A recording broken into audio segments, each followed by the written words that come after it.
ولادت حضرت علی اکبر علیہ السلام کی مناسبت سے نجف اشرف روضہ مولا علی علیہ السلام پر پروکار تقریب، روضہ مبارک میں خدام کی سلامی۔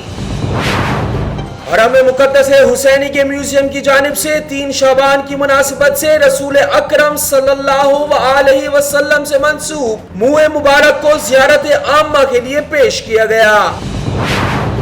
ماہ شعبان کی مناسبت سے کراچی کی شاہراہوں پر کچھ نوجوانوں نے بلا تقسیم فرقہ و مذہب، رنگ و نسل، ذات پات کے پانی اور پھول تقسیم کیا۔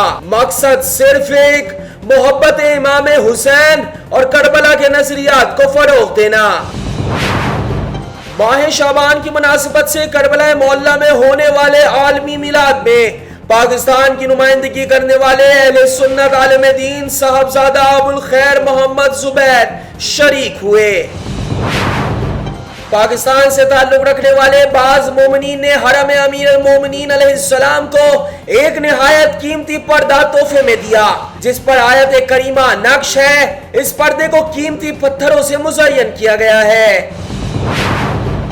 پوپ فرانس کی حرم مقدسہ میں حاضری، کہتے ہیں خدا سلامتی اور امن و امان کا خدا ہے، اور جس شدت پسندی کو بھی اللہ کے نام کے طور پر اپنایا جائے وہ خدا کے نام کی بدترین بے حرمتی شمار ہوگی۔